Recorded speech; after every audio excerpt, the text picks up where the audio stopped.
It was known to be the story of a place called Happy Land, an extreme amusement park. The story opened with a father reflecting on his perceived failure in his role. He questioned how it had come to that point, insisting to himself that all he had ever wanted was to protect his family. A bunny character had greeted them upon arrival, calling the place the true paradise, Happy Land. 3 hours earlier, a family had been traveling in a car. Misa Komiya, a 39-year-old woman, had commented that it had been a long time since the entire family had gone out together. She added that it would be nice if her husband told them where they were going. Her husband, Kenji Komiya, also 39, had replied that he couldn't reveal the destination just yet, and reminded her that he had already said it was supposed to be a surprise. Their daughter had then asked where they might be headed, and wondered aloud if it could possibly be a trip abroad. Misa had responded that she doubted it, noting they hadn't made any real preparations for something like that. Their son, Ritsu Komiya, who was 16, had said that since he had just finished a major exam, the trip, wherever it might be, would serve as a good break for him. Rin Komiya, their 13-year-old daughter, had remarked that he could say that all he liked, but she knew it wasn't true because he actually enjoyed studying. Suddenly, Misa had asked Ritsu how the test had gone. He had replied that he believed he was in the top 5 in his grade in English. Shocked, Rin had turned to her mother and asked if she had heard that Ritsu was among the top 5 in his prestigious school. Kenji had then joked that Ritsu was probably too good to be his own son. Misa had told him not to say such things and added that he was impressive himself, having bought a house before turning 40 and, more importantly, having such a beautiful wife. Rin had leaned over to her father and chimed in that he also had a cute daughter. Kenji, slightly unsettled while driving, had told her that it wasn't safe to do that. He had then said that he simply wanted the day to be a special one for their family and urged them to trust him. He assured them that after just a little longer, he would show them a view they had never seen before. Rin had asked if he wasn't raising expectations a bit too high, but he had answered confidently that it was fine, because what he said was true. Later, as they passed through a forest, the car's wheel had gotten stuck in a pit, making it impossible to move forward. At that moment, Misa had sarcastically asked whether this was the view he had been talking about. Rin had complained that all the shaking was making her feel sick. Ritsu had remarked that he thought he had seen that same tree earlier. Misa had turned to Kenji and pointed out that he had looked pale all day. She had then asked him if they were lost. Rin had checked her device and mentioned that the road wasn't appearing on the GPS, though it seemed they were almost there. She had complained that the situation was the worst, and added that she wouldn't have canceled her plans if she had known things would turn out that way. Ritsu had responded that, even so, it was still kind of interesting. Just then, they had all suddenly noticed a huge roller coaster. As they moved forward, they saw a large amusement park named Happy Land. Rin, surprised, had asked if that was really an amusement park located in such a place, and whether it was the destination their father had planned. Kenji had told them it wasn't the place he had intended to take them. Looking at the park, he had asked if it was called Happy Land, saying he had never heard of it before and wondered aloud if it was an abandoned amusement park. Ritsu had pointed out that there were people inside and noted that it seemed to be operating. Rin, surprised, had agreed with him. She had then opened the car door and declared that since they couldn't rely on their dad's surprise anymore, they might as well stay there. Saying this, she had run off toward Happy Land. Everyone had started calling out to Rin. Kenji had told her to come back and, clearly frustrated, exclaimed that it was unbelievable. Misa had tried to reassure him, saying it was all right. She added that even if she didn't know where he had originally planned to take them, as long as the family was together, it would still be a special day. Kenji noticed that he already forgot where he was initially planning to go, but slide that thought. They had all walked toward the amusement park and seen massive roller coasters with crowds enjoying the rides. Rin had excitedly said she wanted to ride one. Her father, surprised, had asked if she wanted to get on a roller coaster right away. He had added that he wasn't sure if her mother was ready for something like that. Then he had mentioned that admission seemed to be free, but wondered aloud where they could get tickets for the rides. At that moment, a giant bunny had appeared and told them not to worry, explaining that all of the attractions in the park were completely free. Apologizing for the late introduction, he had introduced himself as Mr. Bunny, the one who ran Happy Land, and asked if they remembered that. Misa had asked in surprise if he was really Mr. Bunny. Rin had commented that he seemed kind of creepy. Kenji had asked if even the rides were entirely free. Mr. Bunny had confirmed it, saying their goal was to provide true happiness, and that, for that reason, they didn't charge for anything. Rin had then excitedly informed her father that Mr. Bunny said the rides were free. Kenji had responded in amazement, saying that although he had found the place by accident, it seemed like a hidden gem. Rin had urged everyone to hurry and enjoy the rides, claiming they had discovered an incredible amusement park. Kenji had asked in disbelief if everything was really free and wondered if it might be a limited-time offer. Suddenly, he had begun to shiver and silently questioned whether the other people had also arrived there by accident. He had admitted to himself that he had a bad feeling and that something about the place didn't seem right. He had then turned to Misa and asked if she was sure she didn't want to go back home. She had responded in surprise, asking why he was saying that all of a sudden, especially since he had seemed pretty excited just moments earlier. She added that it felt strange for such an amazing amusement park to be completely free, and it seemed there had to be some sort of catch. He had asked if by catch she meant some kind of prank. She had replied that it wasn't that. Ritsu had told them that he thought they were overthinking the situation. He had suggested that the amusement park probably made money through expensive restaurants or was backed by corporate sponsors. There had to be some way they were turning a profit. He had also pointed out that the people on the rides looked like they were having a great time. Just then, Kenji had noticed the river roller coaster and saw that Rin was already standing in line. He had shouted in surprise, pointing out that Rin was already queued up. A moment later, they had turned their attention to the ride and realized something was terribly wrong. People on the coaster were screaming for help, shouting, "Stop! Stop! Help me! Help me! Help!" Suddenly, there had been a loud F-wop as the coaster accelerated violently. Everyone had been stunned by what they witnessed. Due to the extreme speed, many of the riders had their hands and heads severed.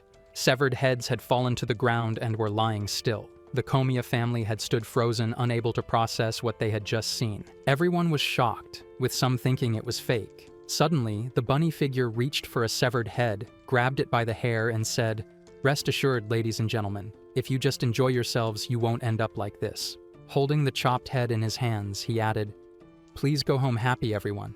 The crowd gasped in horror and began running away. Kenji, still frozen, couldn't process what was happening. His mind screamed that they needed to get out of there. Suddenly, his wife shouted, "What are you doing? Hurry up and run!"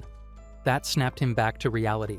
He turned and started running until he noticed his daughter, locked for the ride, calling out for him. "Dad, I can't get out!" she cried. Kenji rushed toward the ride's gate, yelling that he would get her out.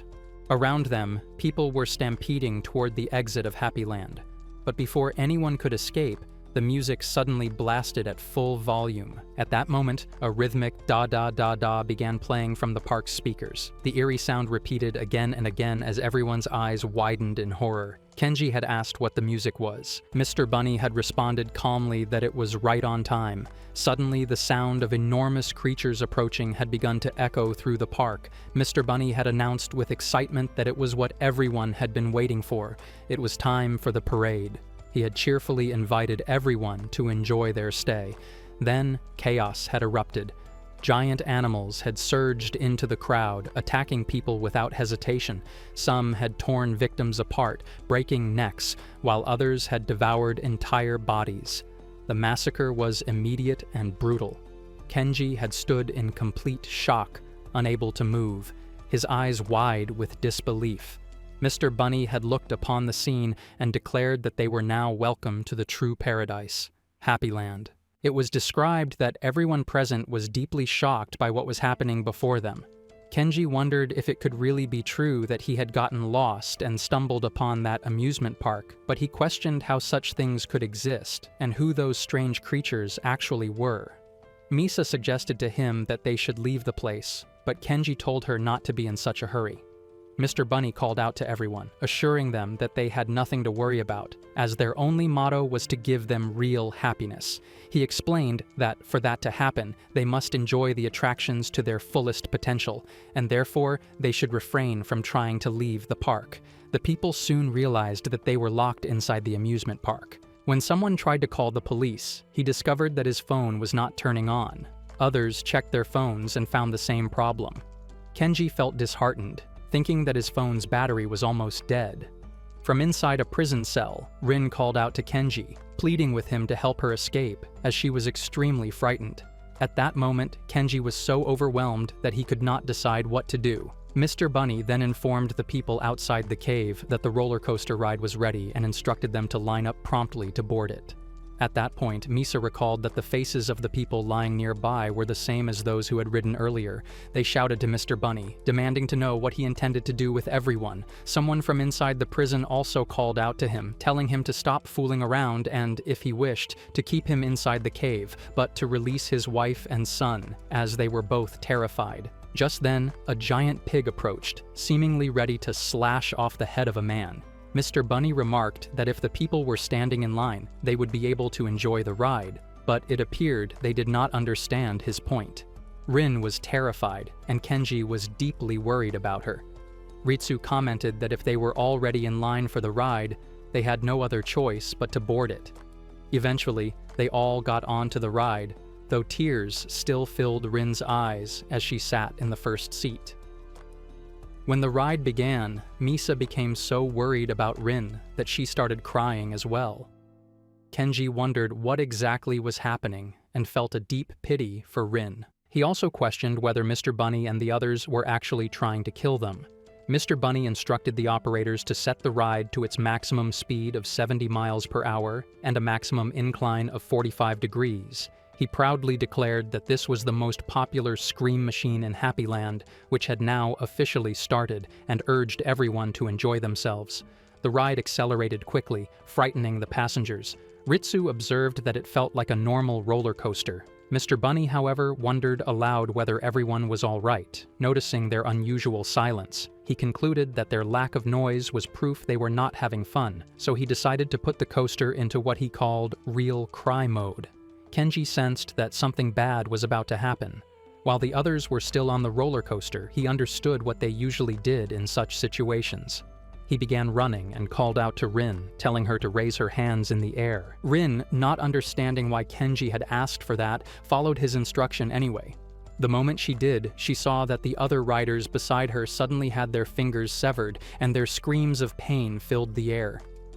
Mr. Bunny said that the best way to enjoy the roller coaster was for everyone to raise their arms and shout. As severed fingers fell to the ground, the people standing outside were horrified at the sight. Mr. Bunny remarked that things were finally starting to get exciting. Kenji told Misa not to worry about Rin, explaining that she had acted just in time. Although Mr. Bunny could hear the screams of the riders, he still found them insufficient. He urged everyone to bring their cries from the very depths of their hearts and to let him hear what he called their cry of truth. Rin was then horrified to notice that a giant cutter had been placed ahead on the track, ready to strike the passengers of the roller coaster. The roller coaster sped toward the giant cutter, and the passengers were crying and screaming in terror. Kenji, speaking with Misa, wondered aloud what was really happening and whether Mr. Bunny intended to chop off everyone's head with it. As the screams continued, Mr. Bunny declared that it was still not enough. He told the riders that if they wished to be saved, they had to reveal their true selves and let him hear what he called the cry of truth.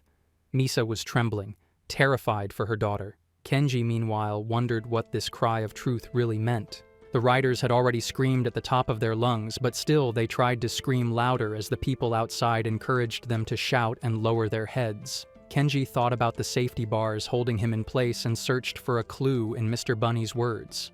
Then he recalled that their supposed motto was to give guests real happiness by encouraging them to reveal their true selves. To him, the idea seemed absurd, but he decided that whatever he was thinking might be their only hope, because if it failed, Rin could die. He shouted to Rin, telling her to confess a secret, anything at all, even something as small as preferring cats over dogs, but to speak it loudly. Misha, confused, asked what he was talking about, but Kenji ignored her and urged Rin again to do exactly as he said. Rin thought back to how her father had saved her earlier, though she had no idea what this secret idea was supposed to achieve. Then, in tears, she confessed that she had lost Yuri's favorite eraser, had used her mother's makeup without permission, and had been dating sugar daddies. The people nearby were shocked. Mr. Bunny, however, reacted with delight, calling it wonderful and labeling it a crime. Suddenly, Rin's head lowered just as the cutter came close, and in an instant, the heads of the riders were severed and fell to the ground near the horrified onlookers. The people were terrified, and Misha wondered aloud if it was really true that Rin had survived. Mr. Bunny announced that only one person had enjoyed the ride all the way to the end. Rin stepped off the ride, and Kenji, together with Misha, hurried to her, saying how relieved they were that she was safe. Ritsu then questioned why Rin had been the only one to survive. Rin explained that she had simply done what her father told her.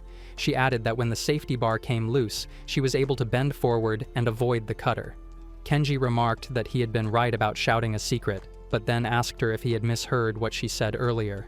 Rin replied that he knew exactly what she had meant. Shocked, Kenji wondered if she had really been receiving money from middle-aged men and if she was being paid to date older men. Rin clarified that she only went to cafes and did karaoke with them. Kenji, still disturbed, asked if she was actually paid for such things. She admitted that she was, adding that her friends did it too, that it didn't hurt anyone, and that it was simply a well-paid part-time job. Kenji shouted that she was only 13 years old and asked if she had any idea of the danger she was putting herself in. Rin told him to stop pretending to be worried and questioned whether they even cared if she lived or died. Both Kenji and Misha were taken aback by her words. Rin then accused them of never offering to ride the roller coaster in her place, claiming it was because they only cared about her brother, Ritsu. At that moment, Mr. Bunny interrupted, apologizing and explaining that when it came to writing something for someone else, there was no need, because all the guests would eventually get to experience every attraction. He concluded by saying that in the end, only one family would be allowed to leave, so they should enjoy themselves until the very last moment. Kenji had been shocked upon hearing that only one family would be allowed to go home. Mr. Bunny had apologized for saying that, but had added that everyone else would die. Upon hearing this, the rest of the people became frightened and eager to return home. Kenji had wondered what the purpose of all that was. Mr. Bunny had also wondered what they were thinking, reminding them that they had come of their own free will and would regret it if they didn't enjoy themselves until the end. He had then taken them to the teacup ride, instructing them to sit in the cups one at a time and warning that there were only a limited number of seats, so they should hurry. People had started wondering why the ride was going so fast and what would happen if they didn't get on. Ritsu had remarked that it seemed easier than the roller coaster. Rin had told him to just go ahead if he felt everything was fine. Misha had shouted at Rin not to be stupid, insisting that they didn't know what was going to happen and that there was no way she was going to let Ritsu get on. Rin had responded that Misha sounded desperate, reminding her that Ritsu was special to them and had been sent to numerous cram schools from a young age, eventually attending a prestigious private school since middle school. On the other hand, Rin had gone to a public junior high school in a place unfamiliar to her after they moved, and she had struggled to make friends there. Kenji had commented that Rin had started spending time with strange friends and doing foolish things such as associating with sugar daddies. Rin had replied that her own mother referred to her as an idiot. The scene shifted to a memory of the past, where Rin had been sitting at the dining table, telling her mother that Mizuki had said she was going to take the junior high school entrance exam, and Rin want to attend a private school like her brother. At that time, however, her mother had refused, saying they couldn't afford it. They had been in the process of buying a house as well, and besides, Ritsu and Rin had different strengths. Rin had broken down in tears, accusing her mother of buying designer things, playing favorites with Ritsu, and never even looking at her. She had asked why she shouldn't let a rich man take care of her once in a while. Hearing this, Misa had slapped her while crying, insisting that she loved both of them equally, just as much as they loved her.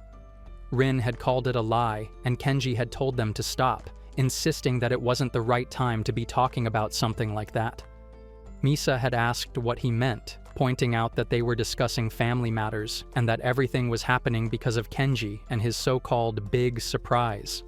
Kenji had explained that he hadn't intended to bring them there and hadn't wanted any of this to happen, but stressed that, at the moment, they should be thinking about how to survive. Even as he spoke, he noticed everyone else arguing over who would go first. He had wondered how anyone could even consider getting on a ride after witnessing everything that had happened on the roller coaster.